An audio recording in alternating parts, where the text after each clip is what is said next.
नमस्कार। पंजाब केसरी, जगबानी और नवोदय टाइम्स देख रहे सभी दर्शकों का स्वागत। मैं हूं रमनदीप सिंह सोडी।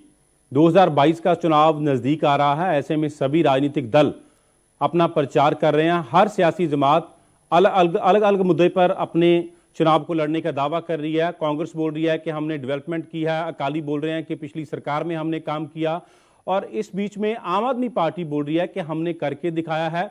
दिल्ली मॉडल को वो पंजाब में लागू करने की बात करते हैं। तो पंजाब की राजनीति जो है वो डेवलपमेंट के मुद्दे को लेकर काफी भखी हुई है। हमारे साथ इस वक्त दिल्ली के डिप्टी सीएम मनीष सिसोदिया जी लाइव जुड़ चुके हैं। उनसे हम बातचीत करेंगे। मनीष जी दिल्ली के फाइनेंस मिनिस्टर भी हैं और साथ में शिक्षा मंत्रालय भी देख रहे हैं। मनीष सर, बहुत बहुत स्वागत है आपका।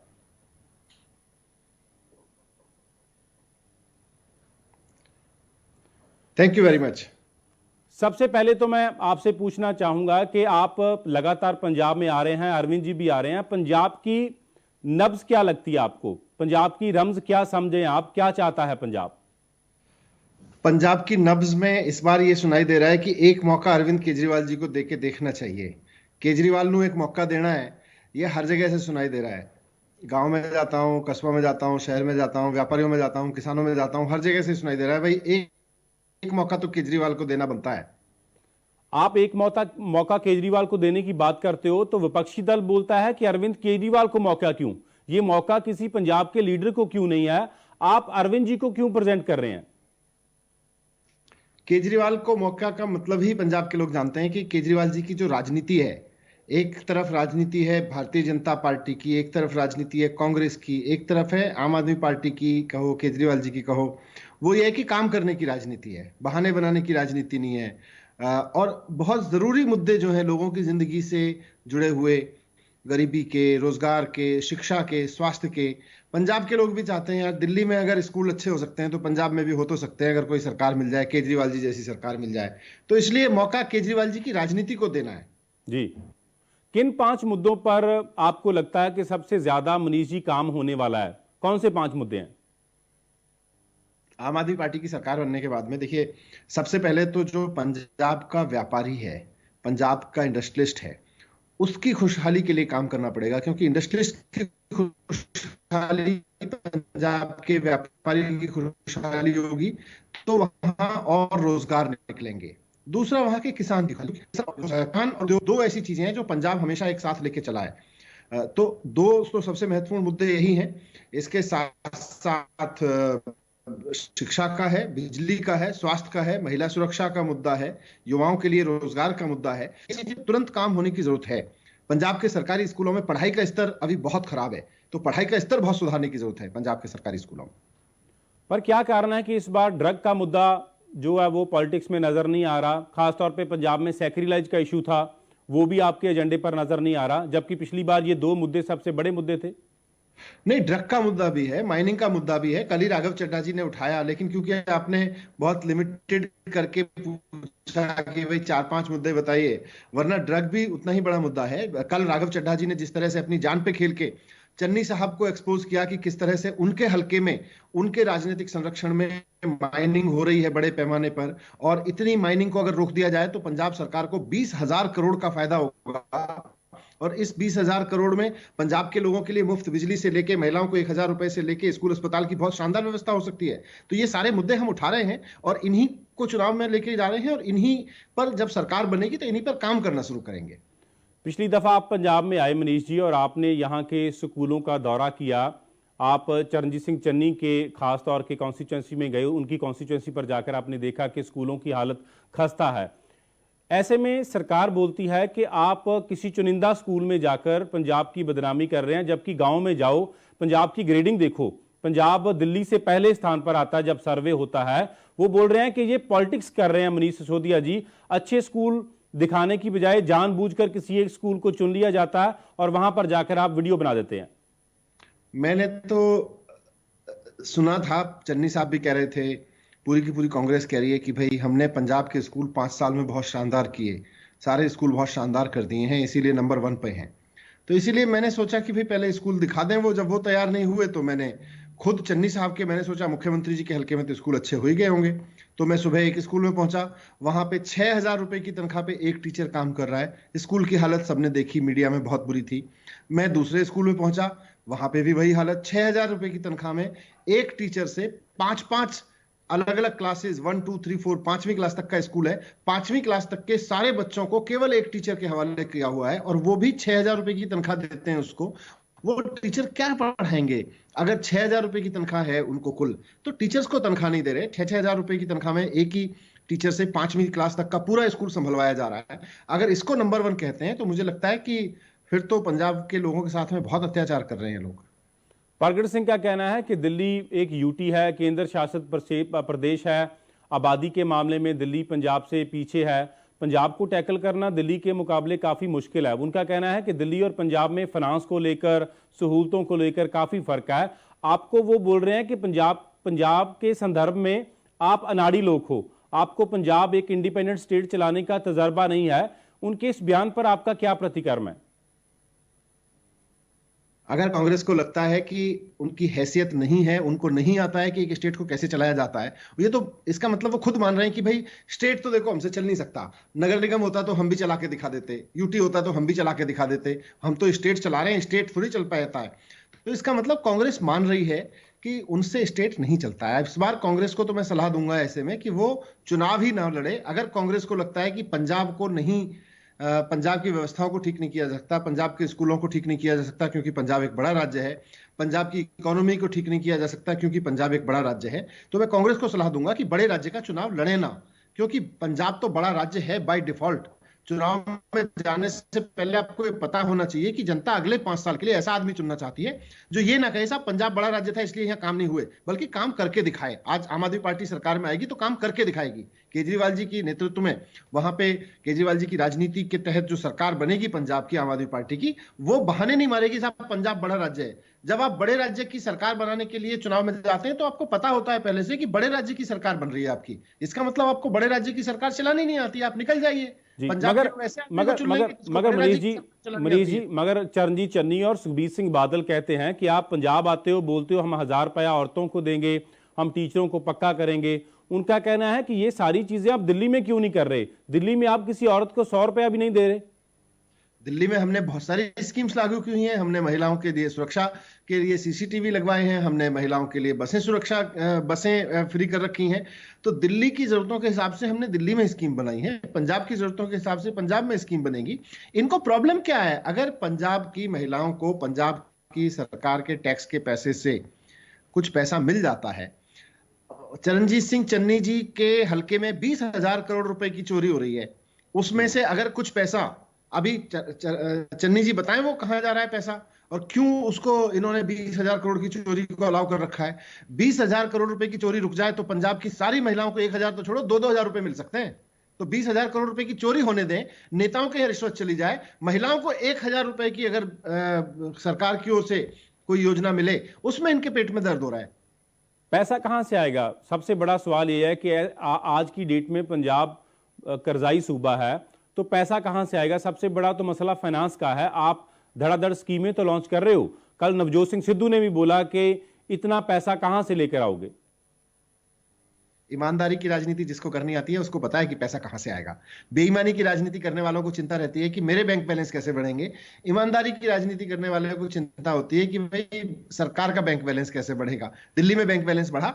आज पंजाब के नेताओं के चुनाव लड़ने से पहले के उनके एफिडेविट में उनकी आमदनी देख लीजिए और 5 साल के बाद की उनकी आमदनी देख लीजिए, आपको पता चल जाएगा कि जो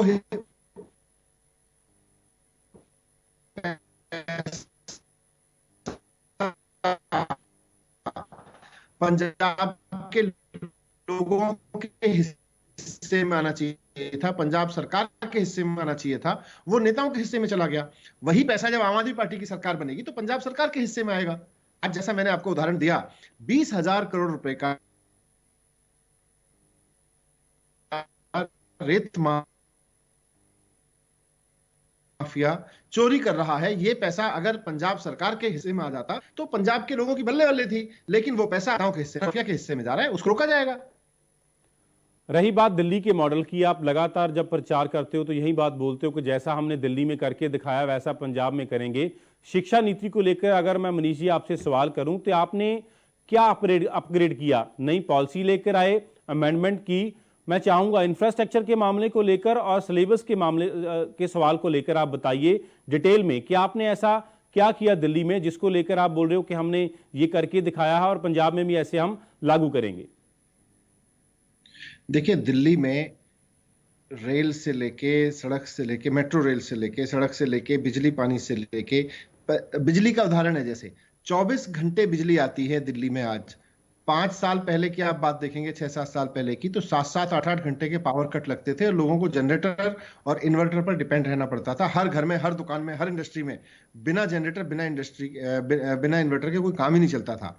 आज लोगों के घरों में इन्वर्टर होना बहुत 7 साल पुरानी बात हो गई है, 5 साल पुरानी बात हो गई है, क्योंकि इंफ्रास्ट्रक्चर पे काम किया। इंफ्रास्ट्रक्चर पे काम किया दिल्ली के अंदर, जितना इंफ्रास्ट्रक्चर खड़ा किया पिछले 5-7 साल में, और ईमानदारी से किया। पहले जिस पुल को बनाने में 500 करोड़ खर्च होते थे, आज अरविंद केजरीवाल जी खुद इंजीनियर हैं, सत्येंद्र जैन जी खुद आर्किटेक्ट हैं, उन्होंने बहुत इंटेलिजेंट तरीके से उन पुलों को जब डिजाइन कराया तो वही पुल 350 करोड़ में बनने लगे। तो जो पुल पहले 550 करोड़, 600 करोड़ में बनता था, वो 350, 400 करोड़ में बनकर तैयार होने लगा। तो ये सारी चीजें, इंफ्रास्ट्रक्चर पे विजन, ईमानदारी पे विजन। स्कूल आप देखिए, स्कूलों का इंफ्रास्ट्रक्चर कितना शानदार हो गया है। मोहल्ला क्लिनिक, अस्पतालों का इंफ्रास्ट्रक्चर देखिए आप कितना शानदार हो गया है। तो बिजली, पानी, शिक्षा, स्वास्थ्य, हर चीज का इंफ्रास्ट्रक्चर लगातार दिल्ली में इंप्रूव हुआ है। उसी का नतीजा है कि दिल्ली के लोग अरविंद केजरीवाल जी से इतना प्यार करने लगे हैं कि पिछले 2 चुनाव से कांग्रेस और बीजेपी को भूल गए एक तरीके से। स्कूलों को लेकर मैं एक बार और सप्लीमेंट्री सवाल करूंगा मनीष जी कि आपने अपग्रेड किया, कितने टीचर भर्ती किए, कितने नए स्कूल बनाए आपने, और ये चीजें मैं चाहूंगा कि आप एक बार फिर से बताएं। 1000 के 1000 स्कूल जब हमारी सरकार आई थी तो जाले लगे रहते थे मकड़ी के, वहां पे टूटे फूटे थे, 50-50 साल, 30-30 साल पुरानी बिल्डिंग थी। मुझे एक सरकारी स्कूल में मैं गया था, तो एक बच्चे ने कहा था, मैं उसको ऐसे ही बोलने लगा कि नहीं नहीं, बच्चे तो देश का भविष्य होते हैं, बड़ा निराश था।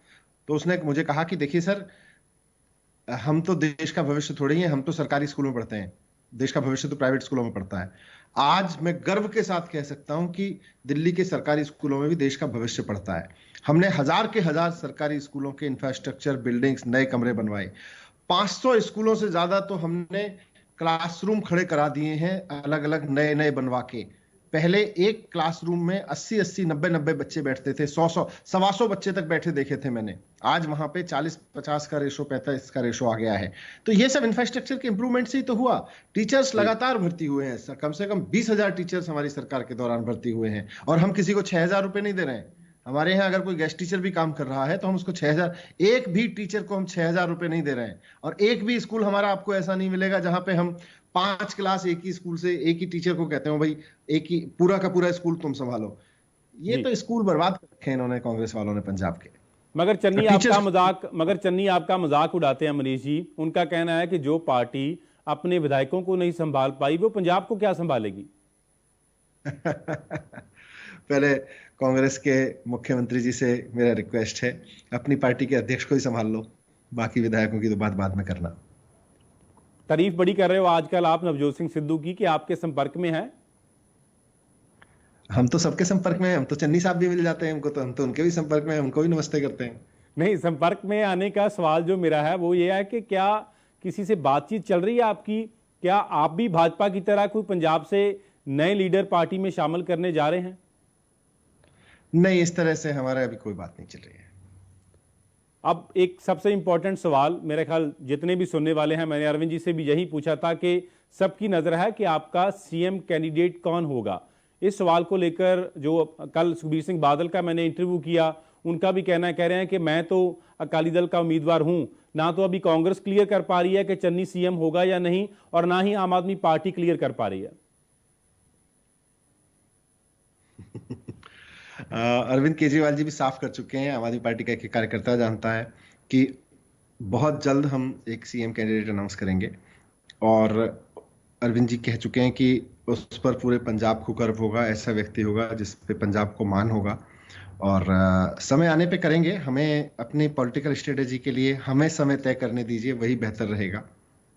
जी, बहुत बहुत धन्यवाद मनीष जी पंजाब केसरी से बातचीत करने के लिए। नमस्कार।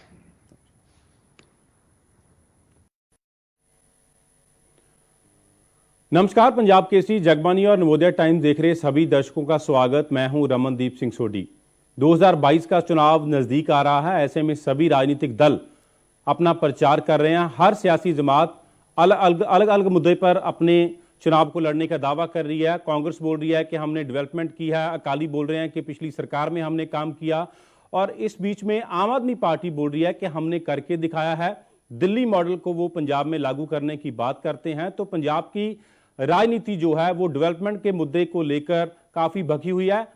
हमारे साथ इस वक्त दिल्ली के डिप्टी सीएम मनीष सिसोदिया जी लाइव जुड़ चुके हैं। उनसे हम बातचीत करेंगे। मनीष जी दिल्ली के फाइनेंस मिनिस्टर भी हैं और साथ में शिक्षा मंत्रालय भी देख रहे हैं। मनीष सर, बहुत बहुत स्वागत है आपका।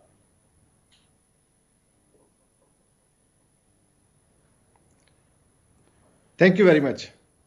सबसे पहले तो मैं आपसे पूछना चाहूंगा कि आप लगातार पंजाब में आ रहे हैं, अरविंद जी भी आ रहे हैं। पंजाब की नब्ज क्या लगती है आपको? पंजाब की रम्ज क्या समझें आप? क्या चाहता है पंजाब? पंजाब की नब्ज में इस बार ये सुनाई दे रहा है कि एक मौका अरविंद केजरीवाल जी को देके देखना चाहिए। केजरीवाल ਨੂੰ एक मौका देना है, ये हर जगह से सुनाई दे रहा है। गांव में जाता हूं, कस्बा में जाता हूं, शहर में जाता हूं, व्यापारियों में जाता हूं, किसानों में जाता हूं, हर जगह से सुनाई दे रहा है भाई एक मौका तो केजरीवाल को देना बनता है। आप एक मौका केजरीवाल को देने की बात करते हो तो विपक्षी दल बोलता है कि अरविंद केजरीवाल को मौका क्यों? ये मौका किसी पंजाब के लीडर को क्यों नहीं है? आप अरविंद जी को क्यों प्रेजेंट कर रहे हैं?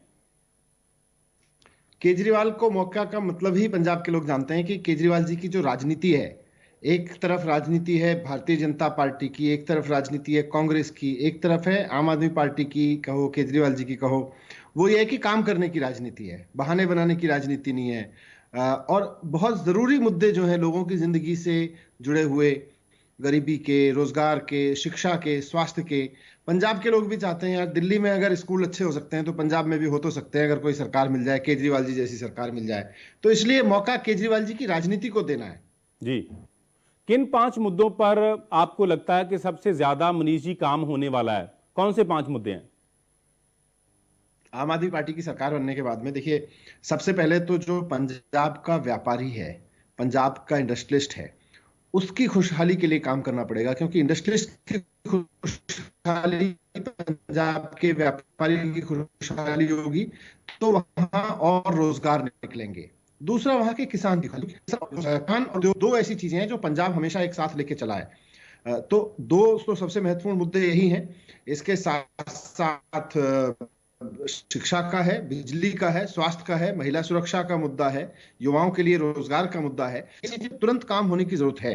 पंजाब के सरकारी स्कूलों में पढ़ाई का स्तर अभी बहुत खराब है, तो पढ़ाई का स्तर बहुत सुधारने की जरूरत है पंजाब के सरकारी स्कूलों में।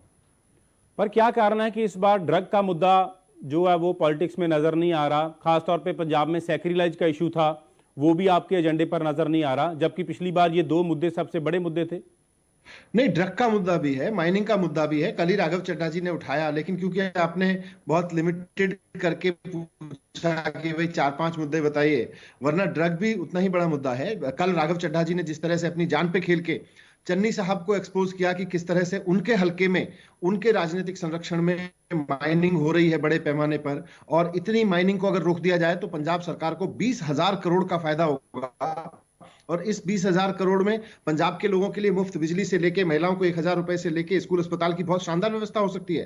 तो ये सारे मुद्दे हम उठा रहे हैं और इन्हीं को चुनाव में लेके जा रहे हैं, और इन्हीं पर जब सरकार बनेगी तो इन्हीं पर काम करना शुरू करेंगे।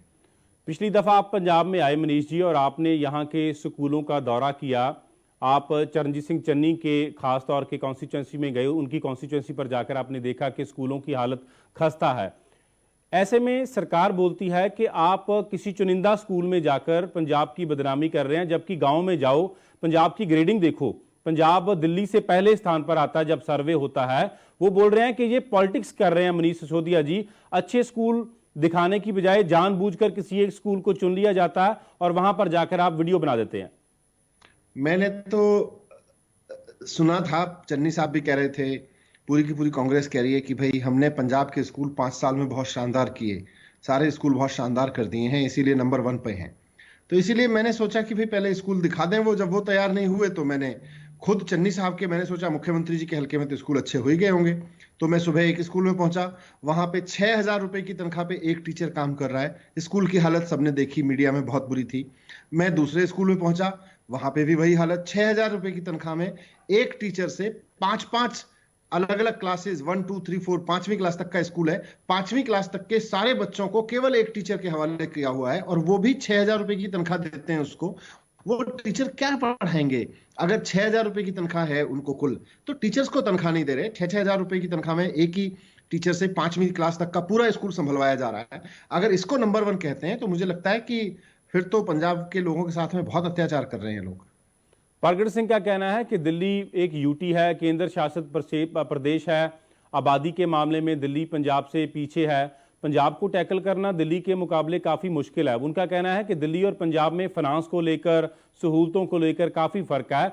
आपको वो बोल रहे हैं कि पंजाब के संदर्भ में आप अनाड़ी लोग हो, आपको पंजाब एक इंडिपेंडेंट स्टेट चलाने का तजर्बा नहीं है।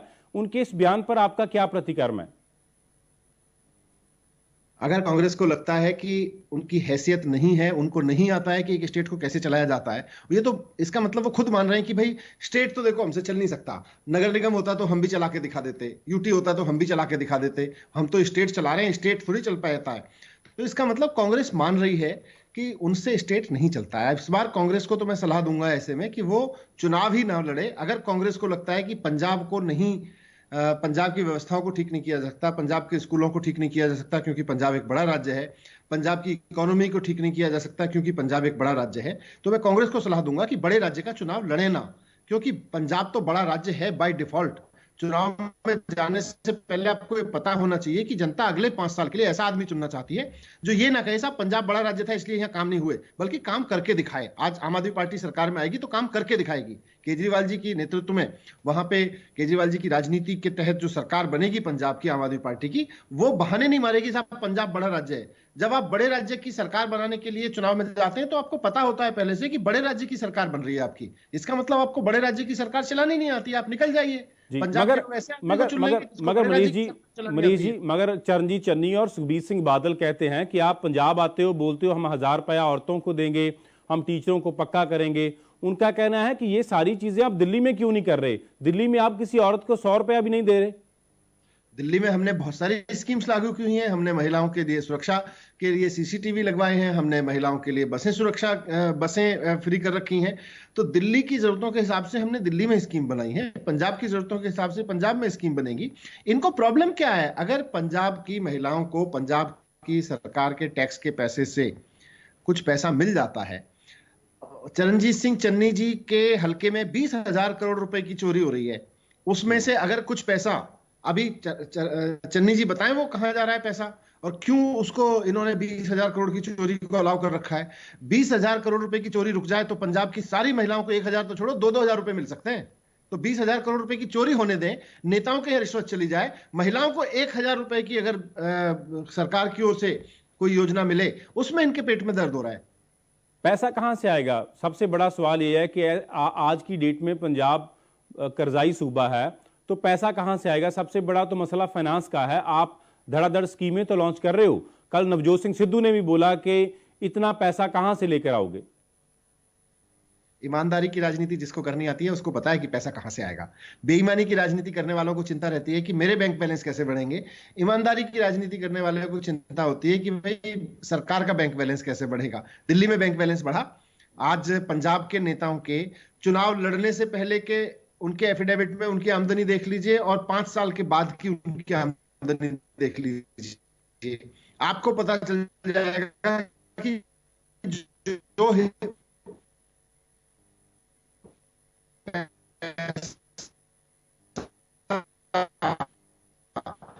पंजाब के लोगों के हिस्से में आना चाहिए था, पंजाब सरकार के हिस्से में आना चाहिए था, वो नेताओं के हिस्से में चला गया। वही पैसा जब आम आदमी पार्टी की सरकार बनेगी तो पंजाब सरकार के हिस्से में आएगा। आज जैसा मैंने आपको उदाहरण दिया, 20,000 करोड़ रुपए का रेत माफिया चोरी कर रहा है। ये पैसा अगर पंजाब सरकार के हिस्से में आ जाता तो पंजाब के लोगों की बल्ले बल्ले थी, लेकिन वो पैसा नेताओं के हिस्से, माफिया के हिस्से में जा रहा है, उसको रोका जाएगा। रही बात दिल्ली के मॉडल की, आप लगातार जब प्रचार करते हो तो यही बात बोलते हो कि जैसा हमने दिल्ली में करके दिखाया वैसा पंजाब में करेंगे। शिक्षा नीति को लेकर अगर मैं मनीष जी आपसे सवाल करूं तो आपने क्या अपग्रेड किया? नई पॉलिसी लेकर आए, अमेंडमेंट की?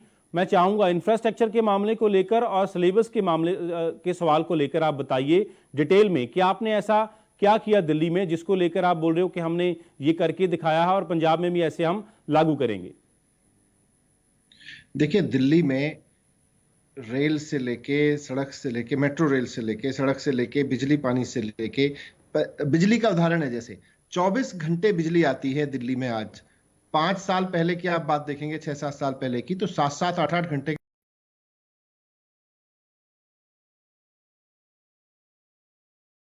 हो गई है। 5 साल पुरानी बात हो गई है, क्योंकि इंफ्रास्ट्रक्चर पे काम किया। इंफ्रास्ट्रक्चर पे काम किया दिल्ली के अंदर, जितना इंफ्रास्ट्रक्चर खड़ा किया पिछले 5-7 साल में, और ईमानदारी से किया। पहले जिस पुल को बनाने में 500 करोड़ खर्च होते थे, आज अरविंद केजरीवाल जी खुद इंजीनियर हैं, सत्येंद्र जैन जी खुद आर्किटेक्ट हैं। उन्होंने बहुत विजन, ईमानदारी पे विजन। स्कूल आप देखिए, स्कूलों का इंफ्रास्ट्रक्चर कितना शानदार हो गया है। मोहल्ला क्लिनिक, अस्पतालों का इंफ्रास्ट्रक्चर देखिए आप, कितना शानदार हो गया है। तो बिजली, पानी, शिक्षा, स्वास्थ्य, हर चीज का इंफ्रास्ट्रक्चर लगातार दिल्ली में इंप्रूव हुआ है। उसी का नतीजा है कि दिल्ली के लोग अरविंद केजरीवाल जी से इतना प्यार करने लगे हैं कि पिछले 2 चुनाव से कांग्रेस और बीजेपी को भूल गए एक तरीके से। स्कूलों को लेकर मैं एक बार और सप्लीमेंट्री सवाल करूंगा मनीष जी कि आपने अपग्रेड किया, कितने टीचर भर्ती किए, कितने नए स्कूल बनाया?